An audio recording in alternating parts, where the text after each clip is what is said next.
All right, welcome to episode 23 of the NASCAR Nuts and Bolts podcast. This week, I am your host, Gene at Flag to Flag NASCAR, and I have my boys Thomas and Caleb at TB Racing 3 and at Caleb Dunston 9. What's up, fellas? How y'all doing this week? Man, I'm gonna tell you, I am actually I'm pretty good. But this is the first weekend where we get a break until September of races. So I thought about that. I'm not gonna lie. I'm not gonna lie. I was looking at flights to go to St. Louis or Madison, Illinois, but no, I'm gonna be honest. It felt kind of good being being home this weekend and having this break up until what is it, Thomas? What will be for us? Darlington and Darling? yeah, No, it'll be Darlington for us yeah. will be next. But yeah, I Yeah, agree with you, man. It was nice being home this weekend. Not having to worry about traveling and parking, and then the rain, and then the heat, and this and that. It was nice not having to worry about that yesterday. But at the same time, I really enjoyed this, past stretch of races that we went to, and it's always nice when you get the opportunity to go to a race. But it was nice to just sit on the couch and relax yesterday and not have to worry about anything. That's right. man, I know. There's something to be said for just chilling at the house with a cold beer or your beverage of choice, or and not, you know, staying in your basketball shorts or whatever you got on and just watching a good old race on the couch, man. We definitely got one to talk about today, but before we get into that, I wanted to throw it to y'all. Y'all got anything for the intro y'all want to get off your chest? I do actually, and Okay. I guess this is more a you question, being the elephant in the room here. Your boy and his waiver, man. What's going on? What's your thoughts on it? That's what I want to talk about. Is NASCAR going to give him the waiver? Are they just stringing it along, Of course or they are are. they just, hey, whatever? Yeah, I'm glad you brought it up because I had it on mine for the intro if we didn't get it. So let me start out because everybody needs to talk about this, right? This is going on. I was going to talk. My thing was going to be I'm going to start a free Kyle Larson movement on via the NASCAR Nuts and Bolts because it's going on long. But here's my take on it, and I'm going to kick it to Thomas. I think NASCAR is a little upset about the flippant nature in which he threw off the 600, and I think they're going to give him the waiver, but they're just letting him know. And Hendrick Motorsports and everybody's like, we didn't like that, and we send a message shot across the bow for next year because let's be honest, boys, next year we're going to be in this boat again with this double situation. So I think NASCAR's just like quietly expressing they're just they're a little upset about the way in which it all happened, and they're just trying to like let everybody know who's involved that hey we come first. So that's my take, and I definitely think it's all strategic and it's kind of like it's a shot across the bow. But what y'all got? Yeah, I agree with you 100%. I know for a fact that he's going to get the waiver. That's not even a question in my mind. It's Kyle Larson. It's like the best driver in the field right now, and there's no way that he doesn't get the waiver. And you made a great point of it being like a warning, we're not happy with you, we're not happy with the team. But not only is it to Larson, but it's to everybody else in the field who might be thinking about doing this in the next 2 or 3 years. Like, hey, if we do decide to do this, we might want to rethink our decisions and kind of figure out how to do this in a better way so we don't make NASCAR upset and make it seem like, we don't care about NASCAR. We'd rather be an Indy doing that. I Yeah, think, it makes teams want to rethink their decisions and maybe find a better way to do it to not make either side mad. yeah. Did That's a y'all good. hear real quick, Caleb? Did y'all hear like Ryan Blaney, for in other words, was talking with Scott Dixon, talking about doing a double but together? So like Mm-hmm. that's a very good point, Thomas, that like with the six or so drivers that have thought or been approached about Indy, that might be a way for NASCAR to say, look, man, we can't be giving, you know, precedence to Indy 500 on Memorial Day weekend, and I think it's they're sweating it out a little bit, and I don't mind it, to be honest with you. And I guess that brings my question up. With them already taking his playoff points away and all of that, does that concern you as of what NASCAR is doing as far as, I guess, letting it play out? Because I'm 50-50 with it. Part of me thinks they're going to give it to him because, I mean, like you said, they're giving it to Chase, they're giving it to other drivers for their other mishaps and whatnot. But on the other hand, I kind of feel like I'm on that same boat with you guys of NASCAR's like, hey, like you chose Indy over us.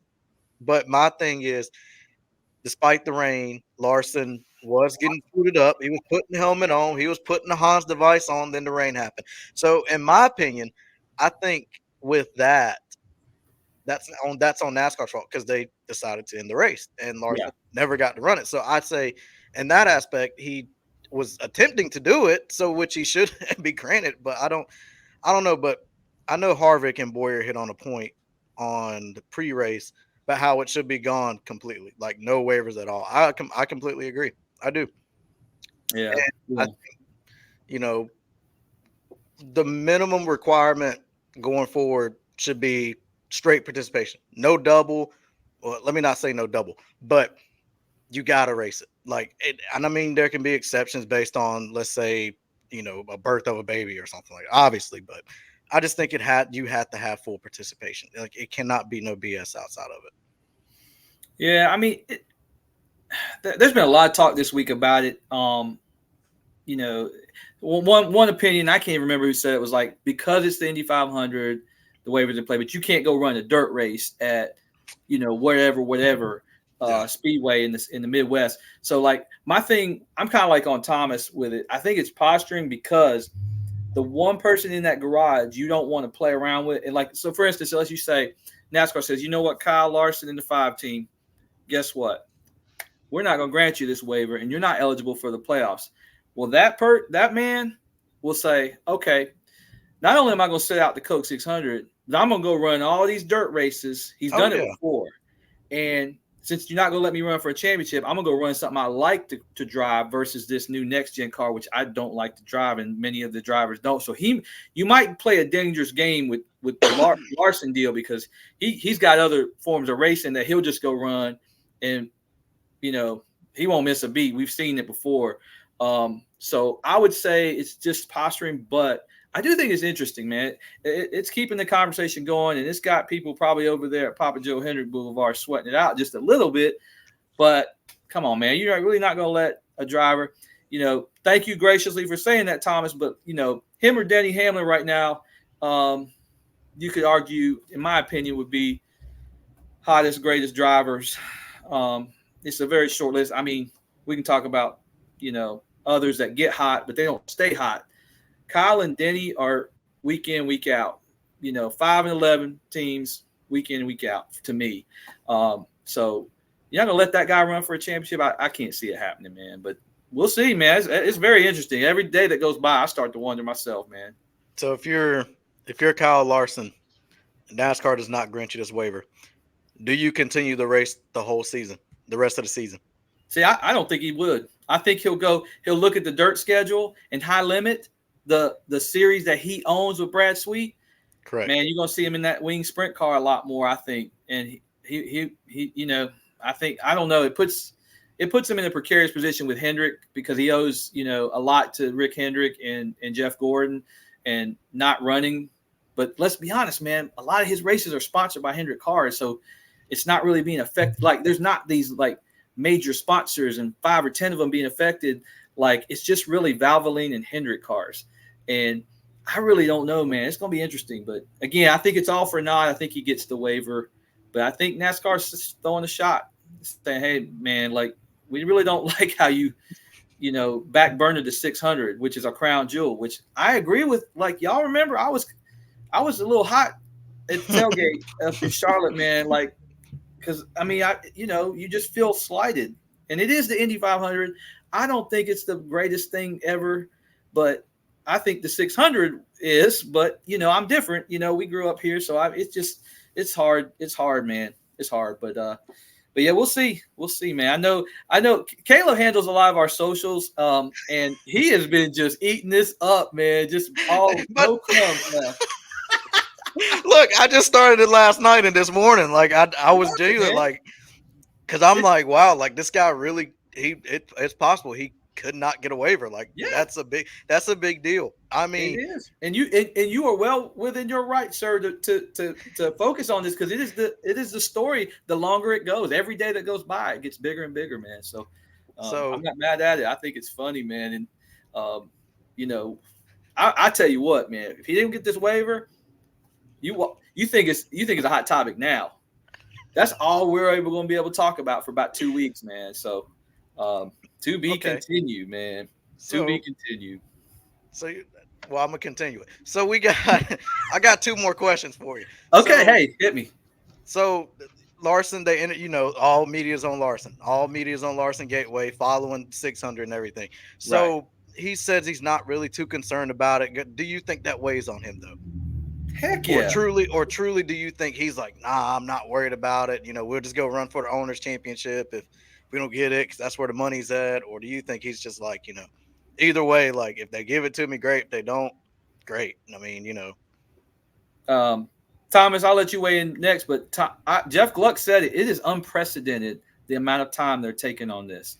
It's been pretty much 24 hours or so, and a waiver gets granted every time. Yeah. So I think I do think it weighs. I do think it's added a little pressure on the 5 team, whether they want to admit it or not.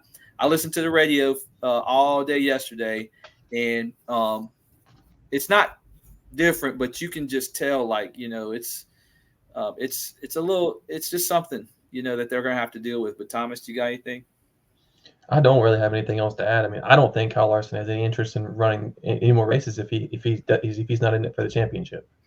Like, if he knows that he can't win the championship, I mean, then like, I don't think there's I don't think he'll have much of a desire anymore for this season. Oh, Kaleb, here's a question for you. Mm-hmm. Let's say it goes that way. Let's just bizarro world. Okay. Does that push Kyle Larson further away from NASCAR quicker? Because we all talked about, 6 or 7 years left, something like that. Excuse me. Does that push him?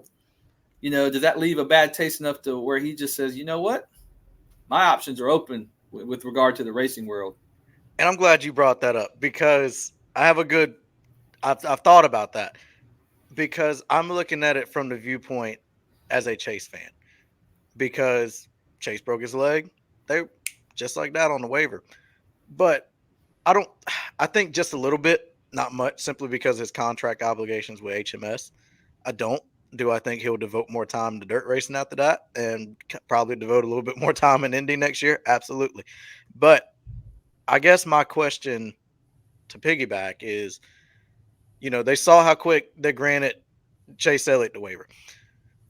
Does NASCAR worry about the ratings with Larson not being in the playoffs, Larson not racing as they would when Chase Elliott wasn't racing for those period of races?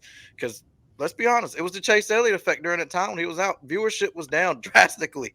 And I'm worried about, with it being a Hendrick car, with it being Kyle Larson, one of the greatest, not stock car drivers there is, racers there is, are they worried about viewership come playoffs? That's my big question. Yeah, Thomas, you got anything? There's definitely a factor that they're probably thinking about, like with viewership. Like, it's definitely going to be, like you said, when Chase was out, viewership was down. They've got to have it in their minds, like, hey, if we don't grant Larson this waiver, then we're going to lose a lot of viewers. Like, they're definitely thinking about it. They definitely remember what happened with Chase, so they're definitely thinking about that when making their decision on the waiver for Larson. Yeah, and I commented this on just general conversation at the racetrack a couple weeks ago, but the 3 race stretch that we went to, man, I just saw a lot of 9, as we always do, a lot of 9 gear out there in the stands. I saw a lot of 5, and I saw a lot of 12, and those 3 are the ones that seem to be driving the fan bases. Like, if you ask me what were the top 3 that you see week in and week out at tracks, I mean, believe it or not, I'm seeing a lot more 11 stuff now, which I think is really cool. But it's really like 9, 5, 12, 9, 5, 12, 9, 5, 12. And, you sprinkle in some 24s and some 19s and all that. But I just think, yeah, man, they've got to be thinking that not granting him a waiver is a death knell for the Cup Series playoffs, 10 race playoff, man. I don't know. And then, a lot of drivers it'll send shockwaves, man, through the garage for sure. But I got I love that it's kept going a little bit. To be honest with you, I do, man. I got Got one to more. talk I got about. yeah, I got one more point, and then I guess we can get off that one. But no, my thing is with NASCAR, I don't. The other thing why I don't see why they should grant him a waiver, as much as NASCAR promotes stuff like this. Larson doing the double that was promoted big. I excuse me, the Stenhouse Bush fight that was promoted all over social media, and now you got Larson doing a double, and that's what they did. They promoted it. Oh, he's flying back, he's doing all this stuff, but then he gets to the track, can't race, and then it's all of a sudden, oh well, too bad, too sad. So I don't know. Yeah, yeah. Well, I don't know. It's a little, I guess, contradictory. It's a little out of left field, but it has definitely caused us and the media to talk about this waiver deal. Now, I do agree.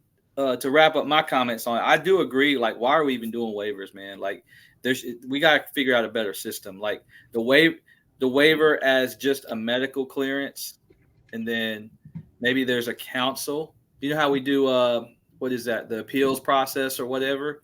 Maybe those missed races that don't require a medical situation go to a waiver a council type of a ruling.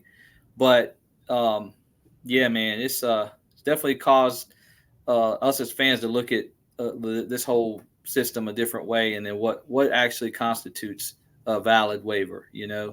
I can tell you going and racing the Cars Tour ain't it, or the World of Outlaws, but for some reason everybody's enamored with this Indy 500. I get it, man. It's greatest race, whatever. But I mean, I don't even know if they would grant that for any other race besides the Indy 500. I agree. All right, well, to be continued for sure. If y'all don't have anything else, let's go ahead and slide on into our racing rundown this week, and let's talk a little bit about this crazy gateway race that I wasn't so crazy too much until toward the end, with a lot of people dropping out. But I had some notes down for this one, fellas, and I know we're going to talk about the shock win there. But a couple things. Did y'all know, to be called the Worldwide Technology Raceway, that every year they've been there, the third straight year, their internet has went out, that has caused SMT data to Yes, and I go on love it. trips? I love it. Do away with it. No SMT data track. No, I love it. Keep I going know. out. I know. I'm very much a fan of no SMT data for these drivers too, and I just don't. We didn't grow up with that being a thing for drivers to be able to look and kind of, I don't want to say cheat, but kind of get a little bit of a Cliff Notes version of what other drivers are doing. I mean, I'm a fan of you figure out the line yourself and what your car is doing, and that's what separates the drivers.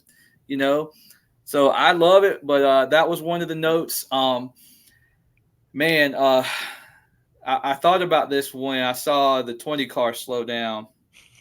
I thought to myself, I don't believe in racing gods, but if there were racing gods, getting that Coke 373.5 win, and then the next following week you dominate only to have some issues, that was crazy, man. So Blaney, it sucked to see that. It sucked to see Blaney have his issues of running out of gas. But the silver lining is Austin Cindric gets his second Cup Series win, man. And we had a little bit of, I don't want to call it drama, but I'm going to let y'all talk about this too. But Kyle versus Kyle show, racing for the stage points. And then I want to give a personal shout out to Justin Haley, man. Because, I mean, like, I don't know, boys. Rick Ware Racing, we never paid attention to that until Justin Haley's getting top tens and racing good, and he's not. I mean, let's be honest, he's not got like all the resources and stuff. So he is really racing well. But what y'all got for Worldwide Technology and Gateway, man? Well, I guess I'm in the minority. I enjoyed it. I enjoyed the whole race. I really did. I mean, from the pit strategies, Hocevar's top 10, Haley's top 10, Truex pushing Christopher Bell back there on the front stretch and back stretch. I mean, I think there was racing. It just wasn't no passing unless you had a like really fast car. But I just think this race, it was a good strategy. I mean, yeah, we could have a softer tire and have some more tire fall off, but I think it was a good race. And I had a friend who was actually at the track, so I was getting like real time updates of like how it was. So it was cool comparing that on TV as well. So I mean, that was my perspective of it. And I just think, with and Josh Berry. I mean, Josh Berry up there running till the brakes went out on him. And I also wanted to highlight Austin Dillon's "I Deserve to Be Here" performance this past Sunday. So Yep. that was pretty cool. But regarding the Kyle v. Kyle front stretch battle, believe it or not, I think old KB was in the wrong from Larson's onboard. He Yeah, I came down agree. on Yeah. him on the front stretch, and Yeah. I mean, he just came down and hugged Larson's door going into one, and Larson got loose and got up into him. So I think it was a racing deal, and I think Kyle Busch is just frustrated at everything and many things at the moment, and just got the best to him. But other than that, I think Gateway was a really good strategized race. I mean, you had a good you got a good ending. I mean, not so much for Blaney fans, but it was a good race. And also, I found out by watching Race Hub this evening that if Ryan Blaney had one more second of fuel, he would have made it. One Wow. second. That's tough. Yeah. Tough. Thomas, what you got? Well, I'll start off with the Kyle versus Kyle incident. I do agree with you that it was all Kyle Busch's fault, in my opinion. And, you know, people who listen to this podcast will have probably figured out by now that I'll take any chance I get to criticize Kyle Larson. But I'm not going to this time. I do think the fault lies with Kyle Busch. But, I mean, I'm right with you, Caleb. I also really did enjoy the Gateway race. I think it reminded me a lot of an average next-gen race at Martinsville. I mean, you had some racing here and there, not a lot of passing, but I mean, I did enjoy the race. I mean, I think my favorite part of the race was the Blaney and Bell battle when they were fighting for the lead Yeah. before everything went bad for both of them. But that was probably my favorite part of the race. But I mean, I enjoyed it. I mean, I think if like I said, it reminded me a lot of a short track race at Martinsville, but I think this track would be even better if, like you said, we had a softer tire and we could have passing. I think this track would be really good. But if you ask me now, I would say that this track deserves to be on the schedule next season. I do like this track. I can't think of anything that I want to replace it with.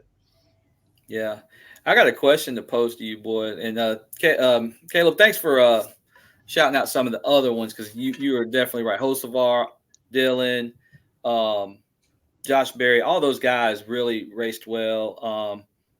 Chase Briscoe was doing Yeah. pretty well at one point as well, and that was good to see for the Stewart Haas contingent. But okay, so not a true comp, but if I look at Gateway and I look at Phoenix, I see some similarities there.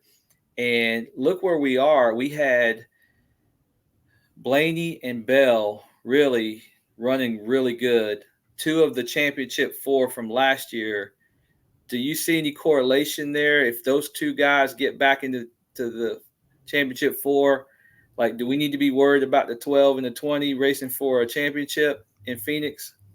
I think we have to worry about Ford as an overall manufacturer at this point. I think Ford, after Darlington made their statement, Logano kind of made a statement with the All-Star win, and now you had Team Penske just strong all day, all three cars, great strategies and whatnot, other than the mishap on the last pit stop. But I just think, and you have Brad up there doing strategy at one point. I just think I think Ford they're building their momentum. They're finding what they need.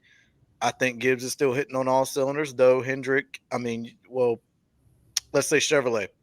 Chevrolet they were there, but I mean, like you say, you had Hosevar up there and Justin Haley and whatnot. And I just, statistically, it's just not a good track for Hendrick. So, I mean, you have Bowman back there riding with pretty much gone brakes and still finished the race. And Chase with the toe link and Larson with, I would assume, the waiver stuff still weighing on his mind. And all the other factors going into it. And then Byron just having just not a good day overall.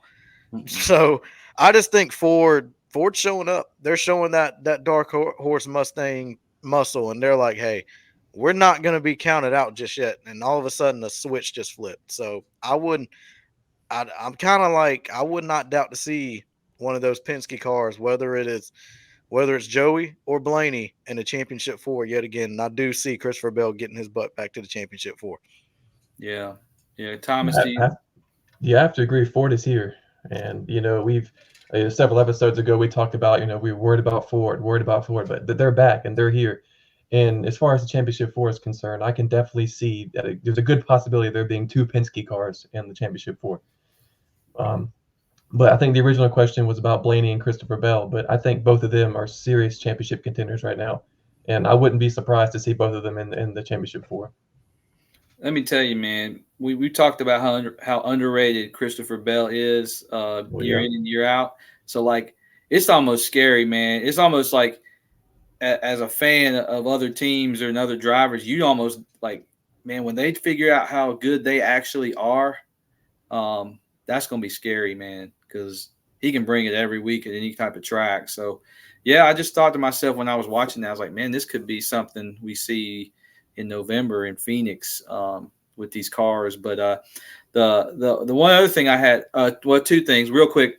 I thought it was super cool how Brad Keselowski got out of his car and consoled Blaney, because like that's just a veteran move. Brad's turning into the old cool guy in the garage, man. Everybody loves, man, right? Everybody can pull for. And there was a time early in his career where we wouldn't have said that. So it's cool to see him be the elder statesman there. And then I don't know if y'all saw this, guys, but I did want to comment on this. Fox, to me, and maybe it was just me, but Fox had some of the best pit road cams I've ever seen. Like at the end of stage 2, I think when they did pit stops, like they were right up on Chase's stop and showed an awesome full-on, like him pulling in, 4-tire stop with fuel, and then him pulling out, and just the camera angle there. And they did it again with another driver. I think it was Denny. Yeah, it was Denny Hamlin. So I don't know if y'all noticed that. And actually, it was after stage 1, now that I think about it. But anyway, Fox, I don't know, man. They've gotten better over the course of the season, and it's just a shame because, like, they might be hitting their stride a little bit or getting ready to, and they're gonna be over. So we wish they could start out the gate like they're doing the last couple of weeks. But anyway. Well, a lot of people weren't too happy with the Shane Van Gisbergen being in the race on the Cup Series, Justin Allgaier being in, the little ticker at the end of the race. But I thought the broadcast. Yeah, just when I was going to praise him, I forgot about that, Kaleb. Tell him what you saw, because that was funny when you texted that out. Yeah, so they still had Justin Allgaier filling in for Kyle Larson, finishing the race in the 5 car, and I think they had SVG in one of those cars as well. So, and then apparently they missed a big pyrotechnics at the beginning on the backstretch as well. Oh, yeah. So I mean, that's that. But overall, I thought the broadcast was better than previous. Maybe because they know next weekend's their last. This upcoming weekend's their last time on air. So yeah, hey, they don't care. Right. Yeah. Thomas, you got anything before we put it on the race meter? I just wanted to say that your point about the good camera angles on pit road, that just shows that Fox that they can do it right. They certainly have the ability to do things right, and we also got some crank it up during when the cars were on the track. That's right. I know, sure did.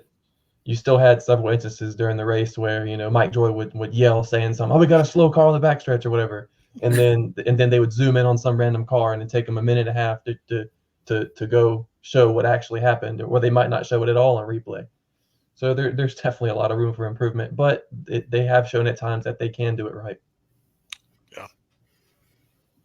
All right, boys. Well, let's go ahead and put it on the nuts and bolts race meter for the Enjoy Illinois, however long it was. Gosh, I don't even know. 300, was it 300? 350? 400? 300 something? 300. Yeah. 300 exactly, I think. Okay. Enjoy Illinois 300 at Gateway, boys. What you got for the NASCAR nuts and bolts race meter? Yeah, Gateway normally isn't the most exciting track, but after yesterday's race, I mean, it was, I'd say, a solid 7.5. For me, I'm gonna have to go with 6. Yeah, it's funny. I actually I'll kind of split it. I was gonna go 7. So yeah. So I think that's about right. It's about right. So yeah, good time, good race. We'll definitely want to see it next year, and they need to get that internet right. But No, that's okay. That's all right. yeah, yeah. So what I'm hearing is we're gonna be in Illinois next year I at don't know, Gateway. man. I don't know. I don't Ah, know. I mm, think I'll I think I'll save that for a different track, man. I don't know if I want to go to Gateway. yeah. I don't know, man. I don't know. I mean, if Denny can fly me on his plane, I'll go then. But I Hey, don't think I want to go. he might do it if you ask him. He's a man of the people now, man. Oh yeah, and he just picked up that new pup out there on the Gateway I Arc, saw so that. I saw you that. can go bond with the dog up there in Huntersville on Lake Norman. All right, fellas, that's all I had, man, for racing rundown. So You guys got anything else? Caleb, you good? All you. All right. So for the trackside chatter tonight, silly season has officially begun with the closing of SHR. I want to ask you guys, what are your thoughts on this? The new rides. Could there possibly be some new teams? And who's out? And I guess who gets the fourth charter from SHR? And I wrote some notes down for this one, and I just wanted to first off start off with that front row has secured a third charter, not even 24 hours after the closing of Stuart Haas. And as regards to who gets that seat, I would like to see Gregson possibly. I think he would be a good fit for that team. Um, and listening to Hamlin's podcast, he stated that 2311 is interested in obtaining a third charter, but he also said that he didn't build that facility to stay a two-car team. There is interest there, but there is no agreement or nothing being done at this time. But there is interest out there for a third charter. Also, me being a big Junior fan, I also wonder, will Junior buy in? I mean, it's always going to be a question for me just because of how much of a big Junior fan I am. I mean, I personally don't think it's going to happen soon, but it's always something I think about. And I mentioned Noah Gregson earlier, but I would really like to see Josh Berry do good. I think he's probably the most talented racer at Stewart Haas right now. Um, and that's all I got for this. What do you got, Caleb? Yeah, so I kind of want to hit on. I want to start off with Michael McDowell. From what I've seen this season, I think Michael McDowell, though, despite leaving front row, I think he's the perfect veteran to send to Spire next year. I mean, I think he's going to make that team better.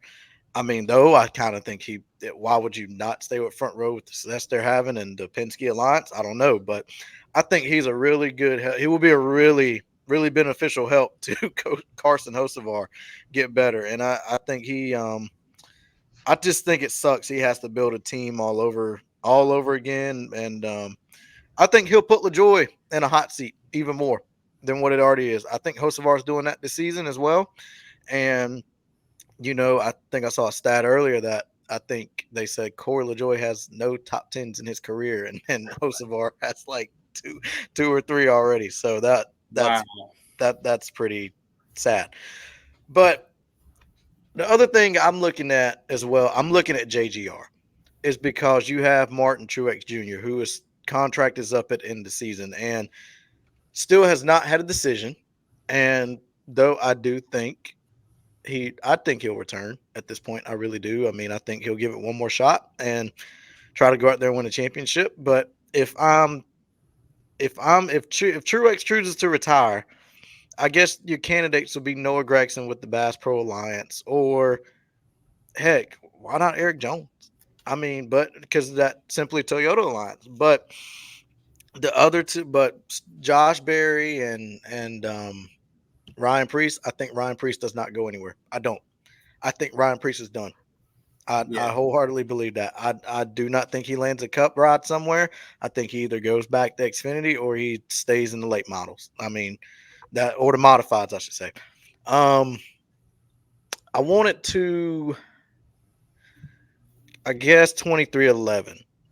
Everyone's speculating Corey Heim, but if I'm Denny, I'm calling up Kyle Busch. In complete honesty, I'm calling up Kyle Busch, and I'm like, hey, we get this third car. You want to win races. You see we run up front. You see we can. We're capable of winning races. So come on, finish out your career at 2311 and do that. And we're all expecting Trackhouse, but it's just like you say, you don't know. And with 2311, I can also see Riley Herbst simply because of the monster stuff with Reddick. But for that last charter, I would love to see Brad get it. I want to see Brad and RFK take that last charter and put Chase Briscoe in that car because Briscoe has been with Ford. I feel like if he stays, he's going to stay with Ford. And I feel like the perfect home for him would be with Brad Keselowski and Chris Buescher. You don't see Briscoe in that rumor to Wood Brothers car. You don't see that happening before. Now I've seen the Gregson one. I haven't seen the Briscoe one. Okay.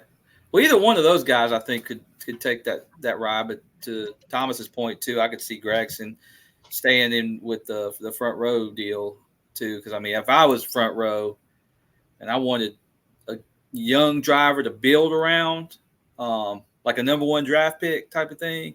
I mean, Todd Gilliland's done great for this year for what he's had and everything, but you want to face and let's talk like Noah Gregson has a pretty big fan base at the track as well and online and everything. So that would be, I think, a home run pick if you're going to build somebody. You get that number one draft pick and build your franchise around. But so I mean, I tell you what, Caleb, you had me thinking too. Like Denny has Kurt Busch in the building right there to get in Kyle's there to say, hey man, I jumped from Chip Ganassi Racing, came over here, and I'd still be winning races if I hadn't had that unfortunate incident in the next gen in 2022.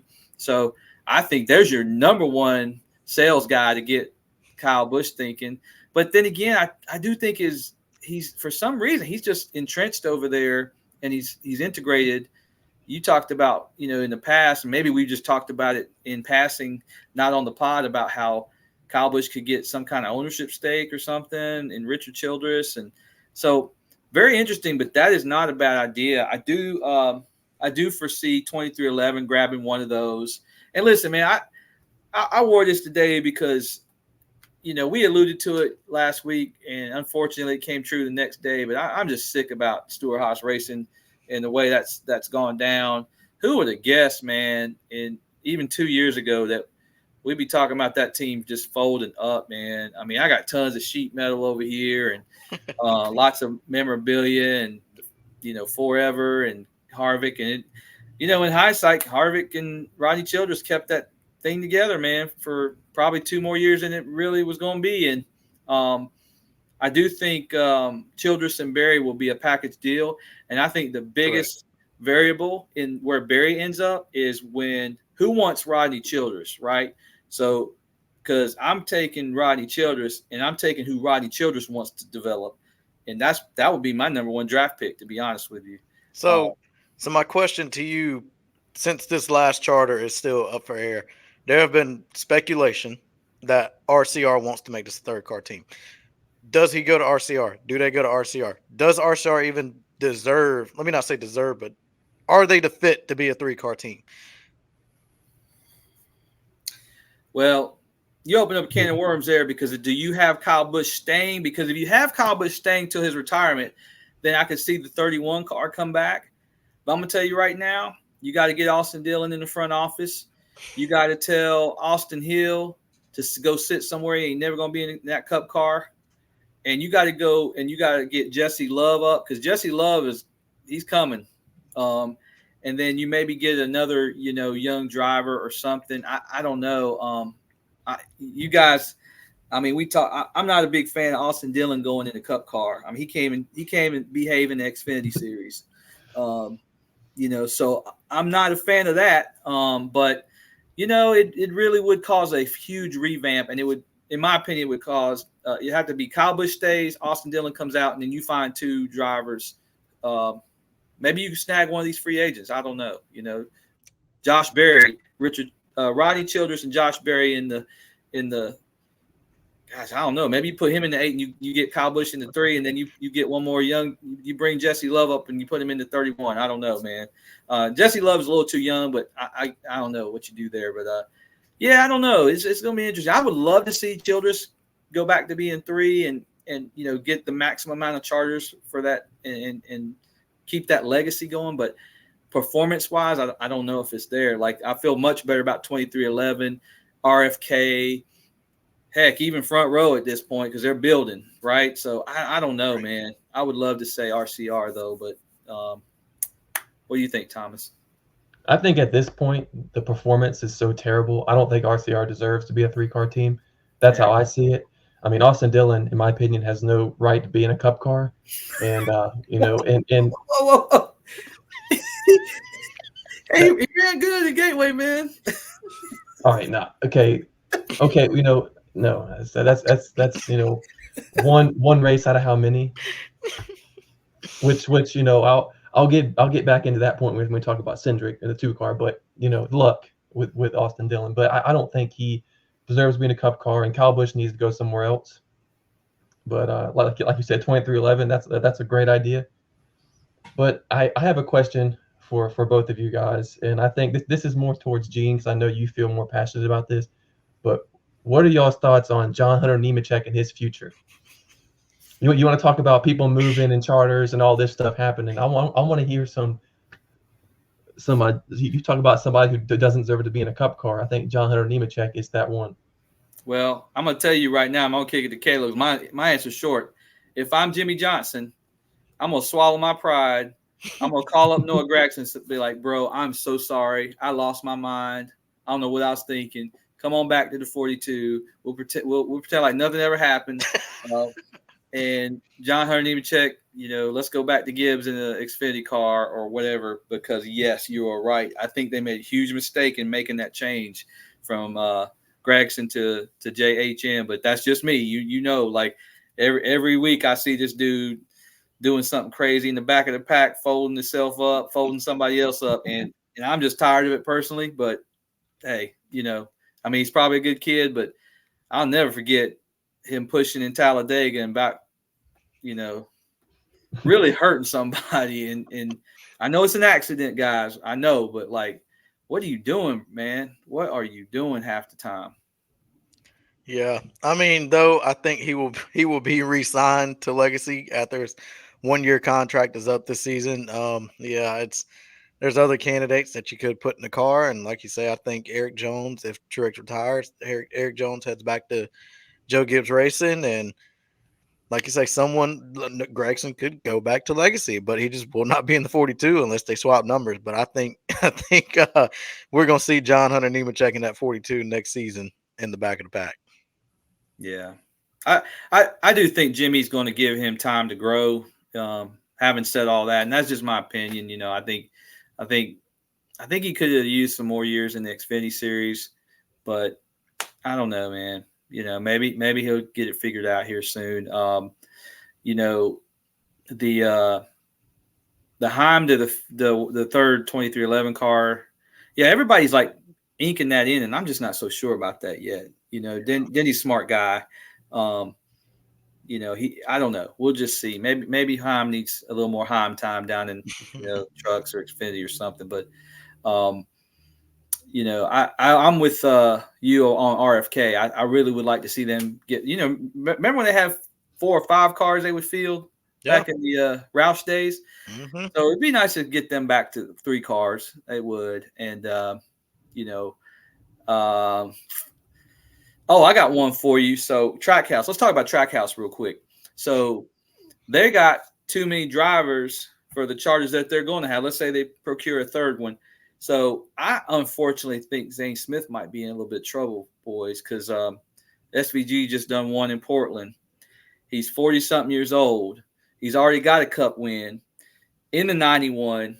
I think you might have to put him in the 91, and then don't forget they got Connor Zilic signed and That's waiting right. in the wings, who I think is going to be a player in the NASCAR Cup Series before it's over with. So maybe you got the seat warm for Connor Zilic with SVG for a few years, however long it takes. And I just feel like Zane Smith could be the odd man out at Trackhouse. What do y'all think? No, I completely agree. I mean, I see SVG if they do get this third car. I mean, I see SVG taking the Cup route. I mean, that's kind of a no-brainer. I don't, even if I'm, Trackhouse, that's a no-brainer. I'm putting SVG in the car. He's won us a Cup race. He won Sunday. I mean Saturday. So it'd be a no-brainer. So I mean, I'm like you. The other guys are, and especially Zane Smith. I mean, he's on the back burner. Yeah, Thomas, you feeling that one? Yeah, I think SVG needs to be. If they do get a third car, I think SVG should be the one to take it. Zane Smith isn't really even a thought in my mind right now, to be honest. Yeah. And listen, I think he's going to be great one day. I just think with the situation and not being able to get but 3 charters potentially, I just think you got to put SVG in, especially after. I mean, he's winning. I mean, he almost won Coda in the Xfinity Series, and he just wrapped up Portland. He's going to be like one of those AJ Allmendinger guys who every time we get to a road course with left and right turns, he's going to be a factor. So it is what it is. But yeah, I think it's very interesting. I will say this, Thomas, you might not have heard, but I was listening to a lot of Dirty Mo Media last week, and there was a lot of chatter that it might have been DBC, but Junior's out on the charter for now, man.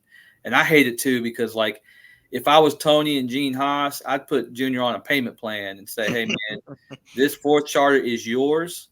You pay what you can pay as you go, rent to own, whatever you got to do, man. Because I just really think Junior should be in the Cup Series, man. I really do. The sport's got a void with him not being in the Cup Series as an owner. So I'm with you on that. Oh man, like you say, I think we all want to see Junior up there, but Dale Junior's too busy. He's too busy browsing eBay looking for Legos and vintage NASCAR T-shirts at the moment to worry about a charter. So, so we can forget that for the time being. Hey, that little beach property him and Amy got down there in the South Carolina coast, man. He was doing the shows from that last week, and I know he's probably down there looking at old Chevrolet square bodies, man. Who knows? I don't blame him though, man. You get old like me, and Junior's about my era. Getting down to the coast seems like the funnest thing to think about in the pipe dream. So can't say I blame him, but anyway, yeah, I mean, as you said, Thomas, silly season is here. We are in the midst of it, and we're only about halfway through the season, so we're gonna have the fun of getting to talk about this a lot in the coming weeks and months.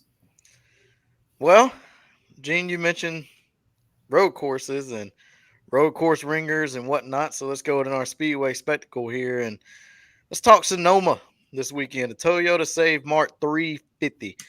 So we've recently seen that Sonoma has been repaved. Truex went to test there, and I think one more or 2 more of the drivers did. But what are we expecting this weekend from a SMI repaved track that Denny and Marcus Smith had a debate about a couple months ago? So let's talk Sonoma. What are we expecting with this new repave? Who are we looking to be fast out, fast in strategies? What are we looking for going into the Toyota Save Mart 350 Sunday? Yeah, I think I don't think we have to worry about the repave, and I think Marcus and once they had that spirited social media debate. I think Marcus secretly called some people up and said, "Hey man, whatever you do, get this track right, so I don't have to hear from Denny." So I think it'll be okay, and I'm really looking forward to it, man. Like I know, I think in episodes past, some of y'all said, "Hey, Watkins Glen's my favorite road course." I really love Sonoma, man, and the wine country, and I love that little you turn at the end. Can't remember what number it is, but I love the calamity that happens right there in that final turn before you run into the the start finish line. So So I was gonna ask, is it because that man behind you dominated there for a period of time as well? yes, sir, yes, sir.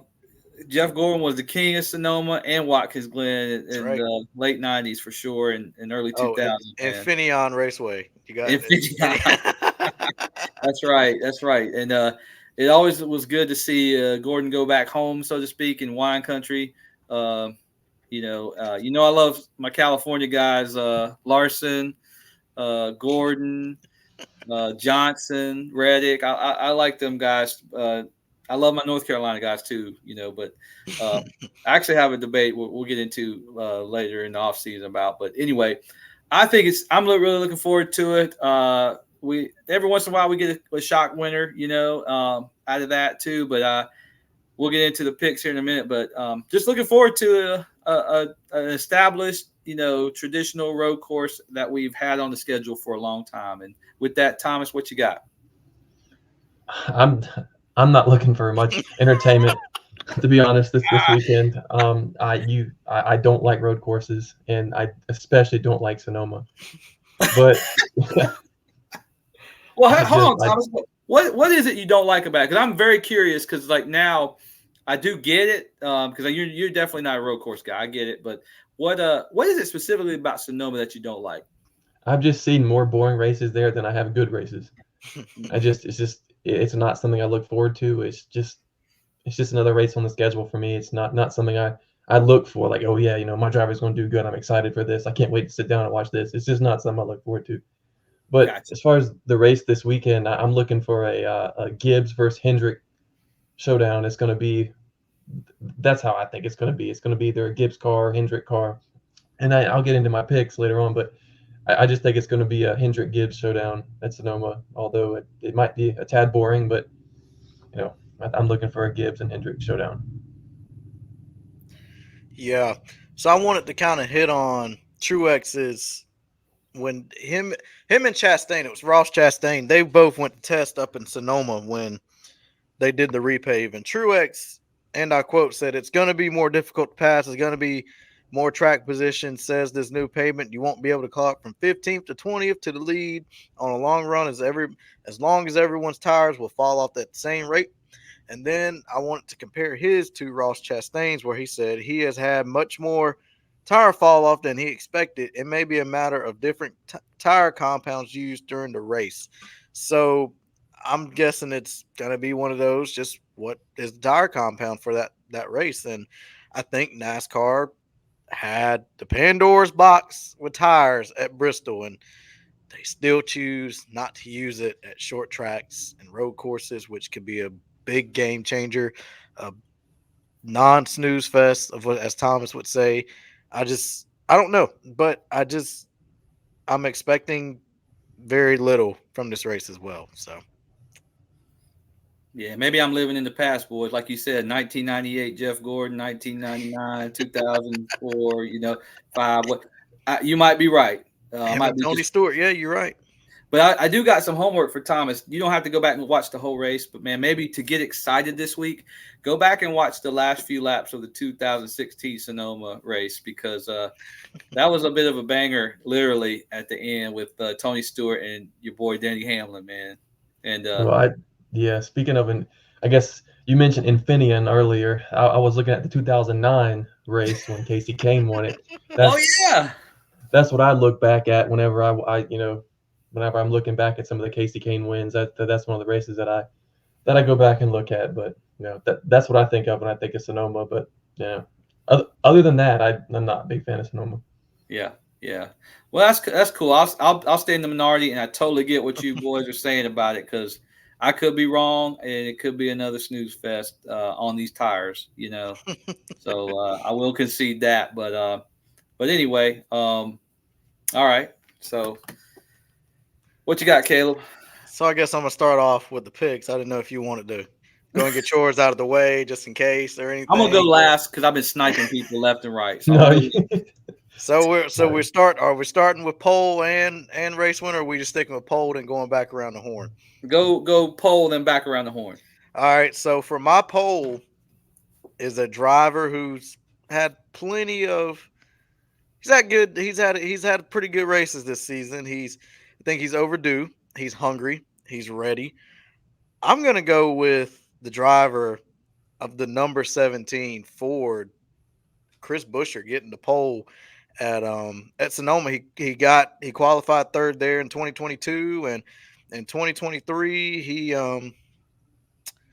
he qualified up there in the top 10 as well. And he qualified seventh, and he runs pretty good there. So I think he has the speed. RFK is showing speed, Ford's showing speed, and I just think they will be up there up front on the front row alongside with Brad Keselowski come Sunday.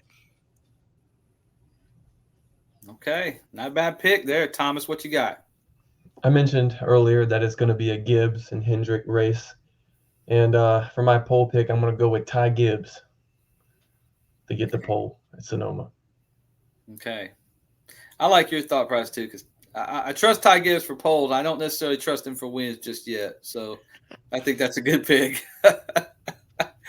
I am going to, and you guys didn't snipe me, so that's good. And I didn't get a chance to snipe y'all, so that's good. But we still have race winner picks.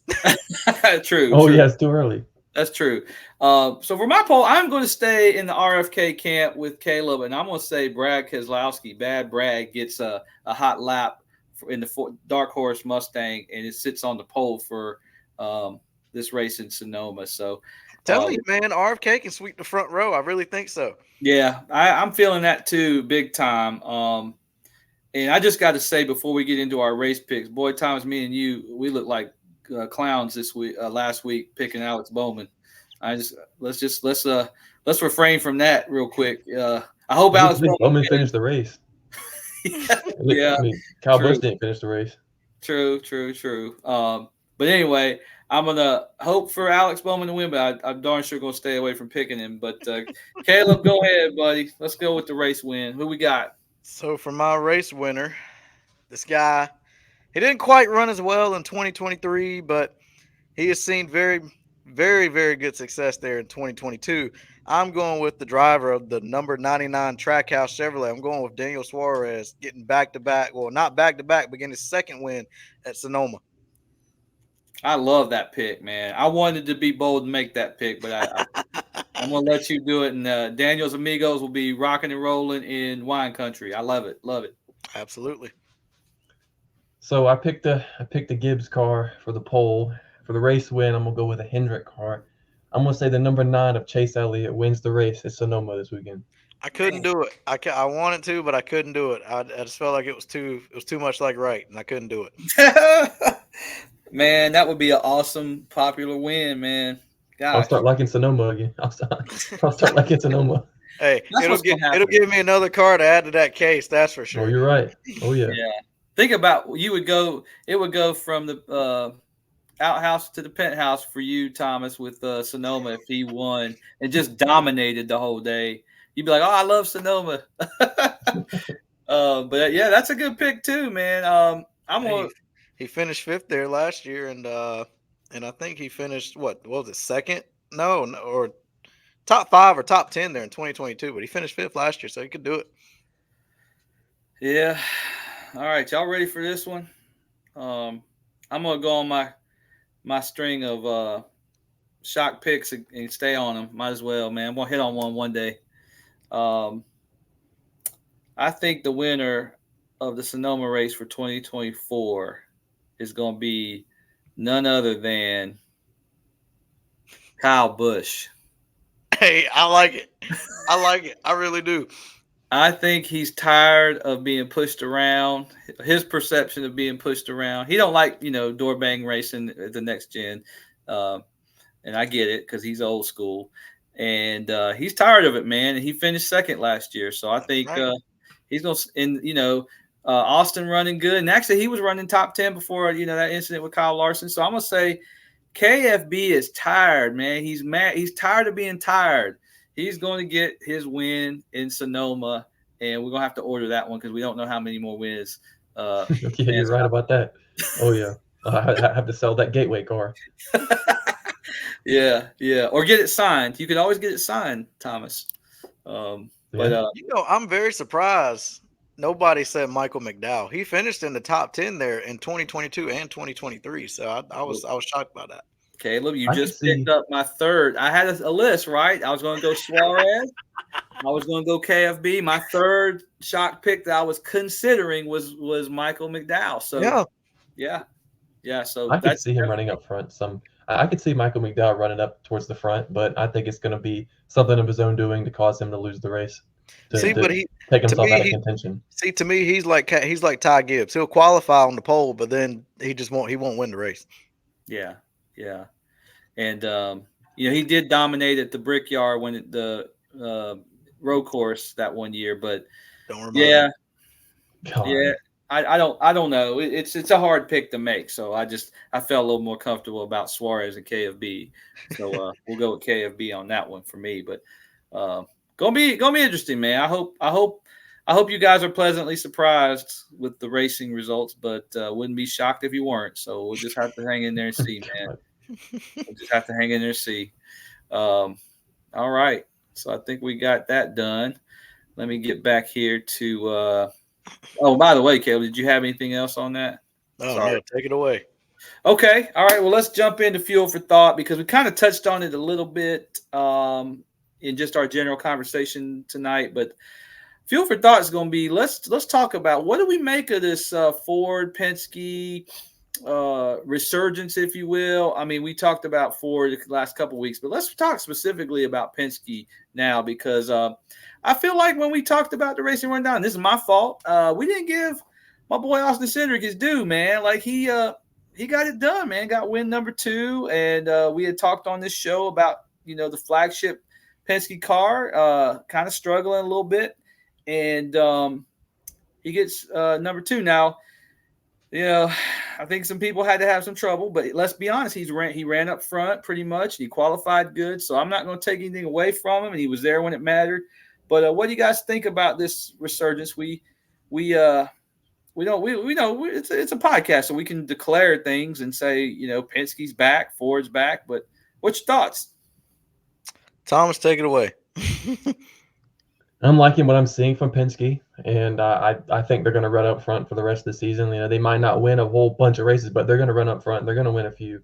And I have my opinions on Cindric, and I don't want to be a hater, but I'm glad to see him win, and I would honestly like to see him win a couple more races this season, or he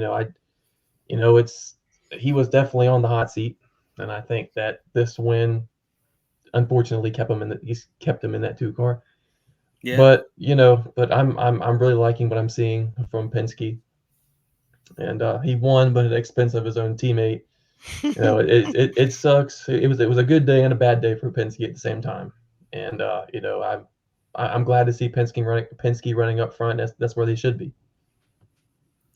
I like it. I just think I'll give credit where credit is due. Cindric came to work. He qualified good. He had a great car all day. He'd been up front, though Christopher Bell probably had the best car, no doubt. Blaney probably had a little bit more, but I think if Cindric had the track position and had the clean air, yeah, he would have been up there, no doubt about it. I mean, it just wasn't like he wasn't up there all day. That to me, it wasn't like Penske wasn't up there all day. Joey, Brad, Blaney. I mean, well, not Brad, Cindric.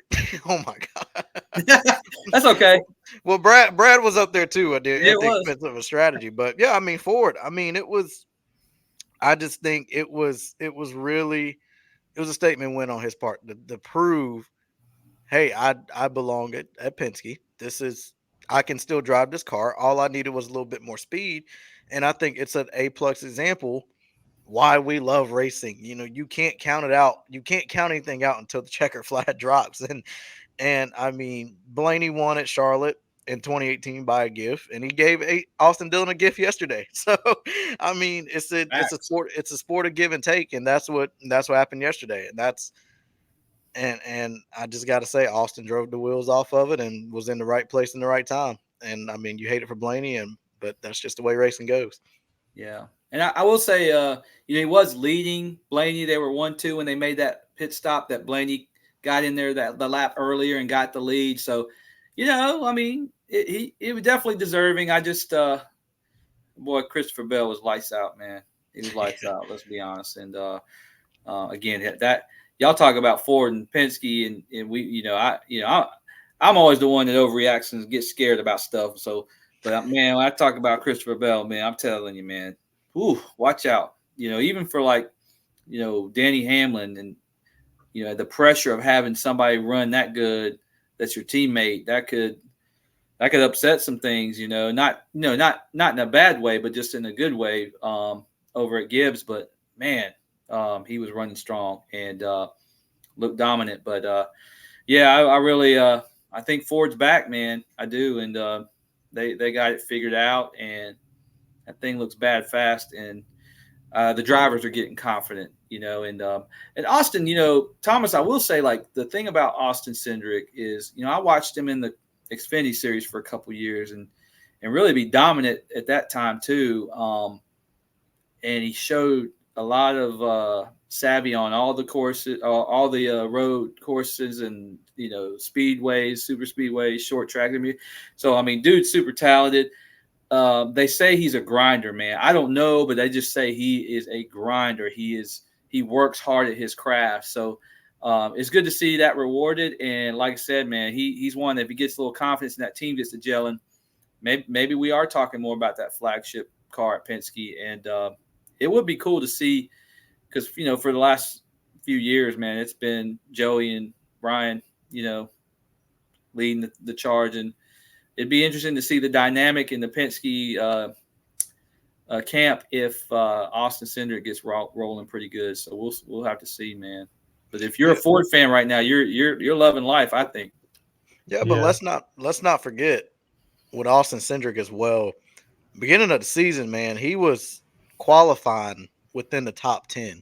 He qualified second at Daytona. He qualified third at Las Vegas, and he qualified ninth at Richmond. So I mean, it's there. I just think it's just not, the power of execution just wasn't there, and he just happened to be in the right place in the right time. But he is qualifying majority in the top 10, top 5, and where he wants to be at.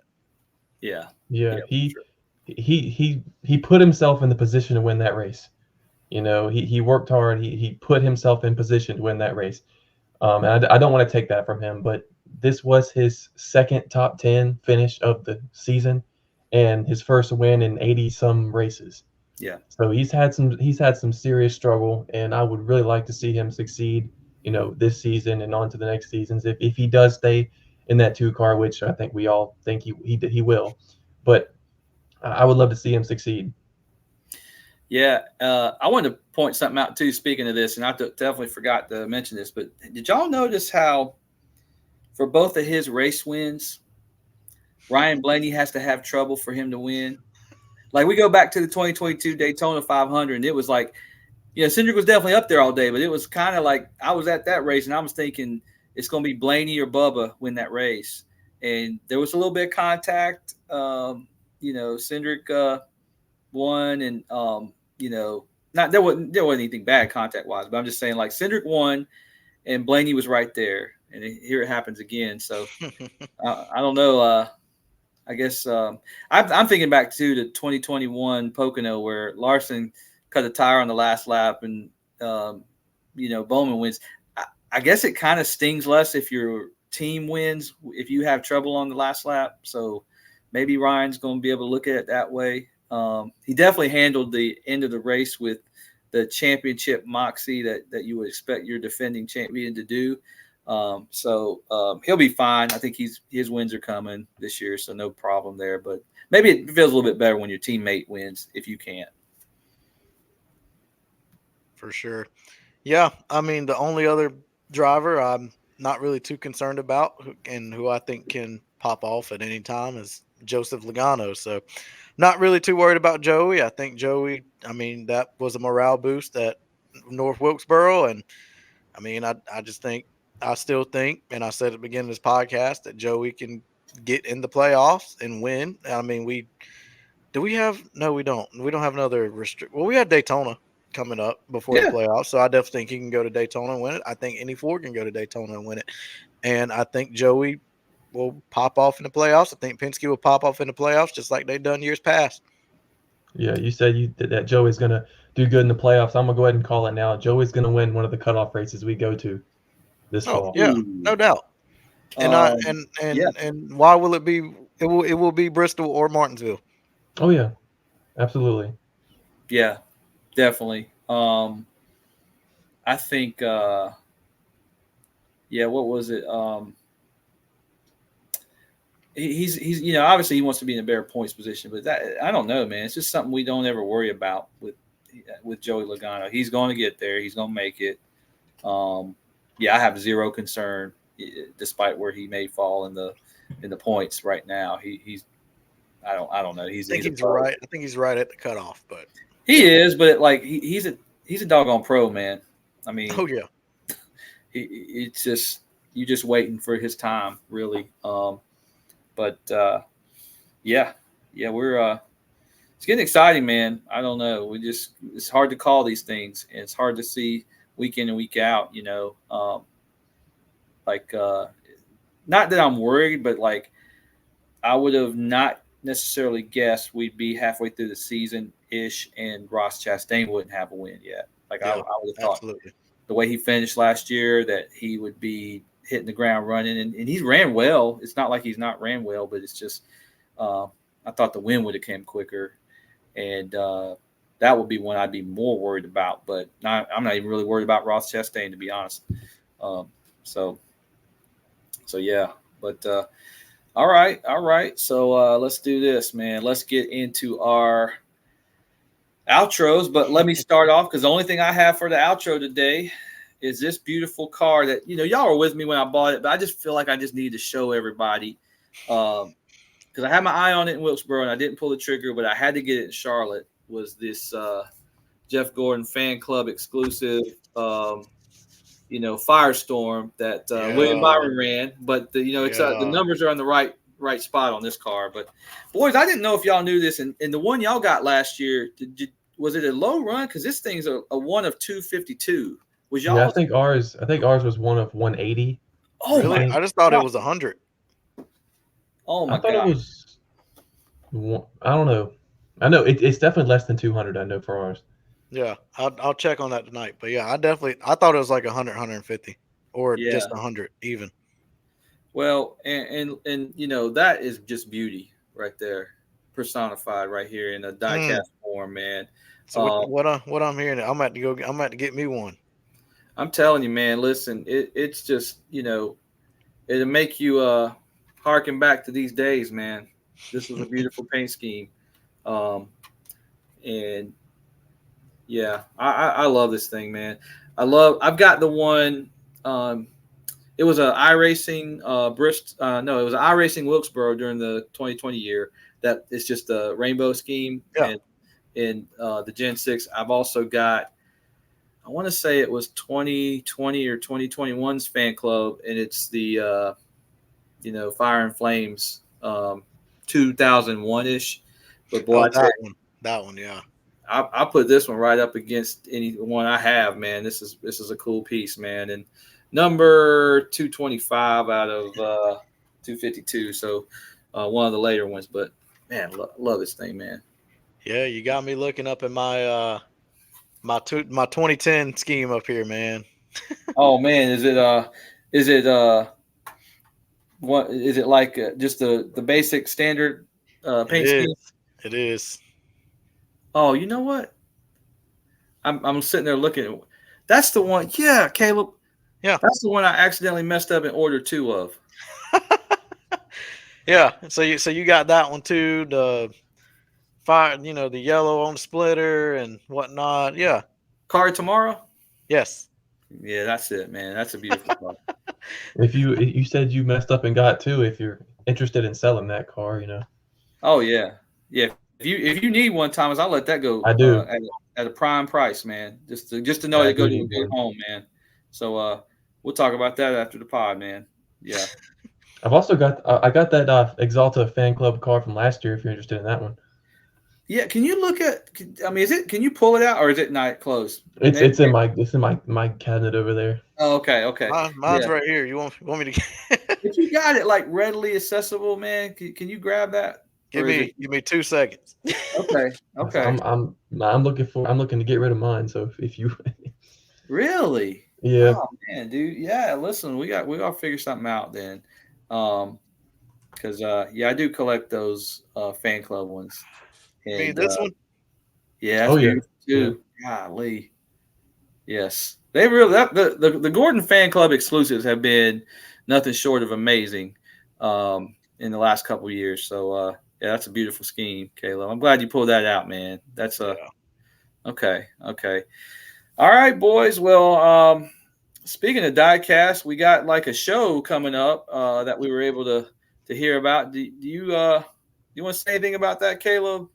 Yeah. Apparently, they were doing some filming up at booth 34, Diecast up in Mooresville, and I guess they're going to be highlighting a lot of diecasts and a couple collectors and people that collect. So that's going to be on Race Hub on June 5th. So I know a good buddy of me and Gene is going to be on that show, Mr. Ryan Lever. He's going to be up there talking about his collections and whatnot. So can't wait to hear that and check out the diecast that everybody's going to be talking about and what they're going to be showcasing on Race Hub. Yeah, I yeah. think they're going to call it Diecast Mania. Diecast Mania on Fox FS1. Can't wait Yeah. to see that, man, and really can't wait to see Ryan. Ryan's one of those guys that he has a collection that probably we can't even rival, man. So I'm wondering how much he'll be able to really show. But if you check him out on the socials, man, he's posting stuff all the time, every week on what he brings home. So love to see. He probably needs a museum to put his stuff in, but anyway, yeah, love, man. I love how they're going to focus on the diecast being this like just grail like collectible in the NASCAR world, which is what I think it is, and I know you boys agree with that. So it's like it's the one thing that we got that kind of separates us from a fandom. I think this is our. I don't know. I guess what do you say? What do what do football fans collect? Maybe helmets or something. Helmets, jerseys. Yeah. Jerseys. Yeah, it's just such a cool thing to be able to bring home that little miniaturized version of the car. So looking forward to Hey, that. hey, let's not get too carried away. I think I'm on a helmet bender now, so Oh yeah, so yeah, so yeah, I gotta I guess I'm guilty of that one. yeah, yeah. Well, that's true. Caleb's Caleb's got race helmets. He's building quite a collection. But anybody got anything for the outro, man? Oh, thank you. yeah. This is not really racing related, but I want to shout out the Carolina Tar Heels baseball team Oh, for defeating LSU and moving on to the Super Regionals. I had a feeling something was coming. Oh yeah, oh I yeah. saw that. I saw that. Yes, Sunday or yesterday, and can't hate on them. Yeah, they're doing good. So go ahead, Thomas. Get your little day in the sun with UNC. Ain't gonna Oh say yeah, you already know. Oh yeah. nothing. Oh man. Well, all right. Well, guess what, boys? We we got Thomas next week, and I mean we're such big Gordon fans, all three of us. But it's gonna be episode 24, man. So that's right. we got to come really, really correct and clean on that episode, man, to honor the man, the legend, the best of the best, The king of Sonoma. the king of Sonoma, the king of a lot of stuff. Um, but yes, Jeff Gordon. So, yeah, I'm looking forward to that episode for sure, and we'll I be might able to. I Oh, might go need ahead. to ride up to Hendrick this week and shoot Gordon this proposal to when he comes back from Sonoma to come join the podcast Monday night. That'd Man, be we would something. be so giddy, we wouldn't even know what to say, man. Golly. I'd be like just stumbling on myself, man. Oh man. Well, if you boys ain't got anything else, I'm good. I'm Nah, good. I'm good. And take us home, Caleb. Well, as always, we appreciate the listeners, the new listeners, old listeners, those that watch on YouTube and interact with us on Twitter and whatnot. And if you would follow us on Twitter Instagram, YouTube, Spotify, and TikTok. And we'll see you next week for episode 24, the Jeff Gordon episode of NASCAR Nuts and Bolts Podcast.